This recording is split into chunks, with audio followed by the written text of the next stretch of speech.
always hear politicians use the argument when they're cutting education budgets and cutting school funding that there's not enough money, the money just isn't out there. Well, part of the reason the money isn't out there is because of industrial development agencies like the Erie County Industrial Development Agency. And Carl Paladino is going back to the Trump. What I don't like is selective subsidies where they'll take, for political reasons, they'll give money to a selected developer who then, in an unlevel playing field, has an advantage over the people that are paying the taxes. So that's where you get into. All right, what about Erie County Industrial Development Agency on April 16th is going to be voting on giving Carl Paladino basically extra tax incentives to make his Greystone project more profitable. These tax incentives come from the pool of money that goes to fund transportation, schools, keep roads up. Basically everything that we need to take care of our community is going to go to Carl Paladino, who is obviously a well-known racist and very profitable businessman. So we're just encouraging people to come out and speak out against their money, their taxpayer dollars being used to help this man's Greystone project. But what about the types of projects that qualify on a uniform basis? So like the Industrial Development Agency. Well, they made up rules, and some of them are really stretchy. I'm aware. They really stretch out there, and that's not good. Originally, the IDAs were intended for companies that were going to relocate out of the area. But then they started giving it to physicians. The physician's not going to Scranton, Pennsylvania, to open his office. Okay, That's his dealership to move across the state. and that's wrong. Okay, great.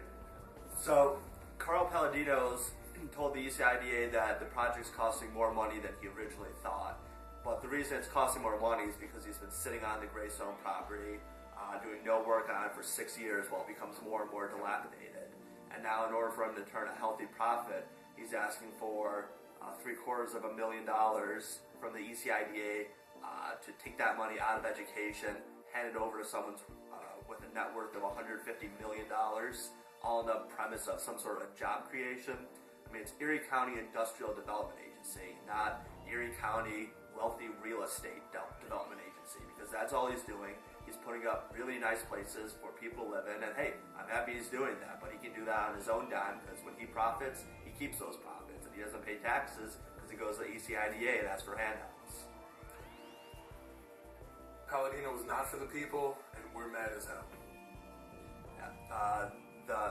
The newly appointed, unelected chair of the ECIDA, LaFalls, said at the last ECIDA meeting that people can only be spectators at those meetings, and when people have no control over how tax dollars are handed out to the wealthiest corporations and the wealthiest individuals, and these actions are being done by unelected officials, then spectators isn't really an acceptable title.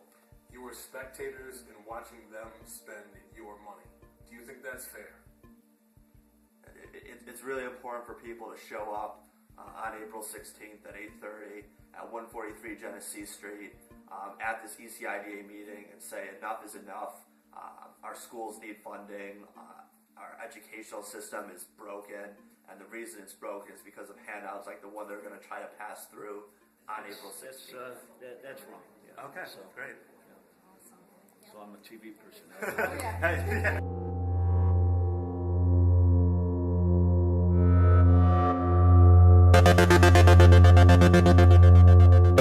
Yeah.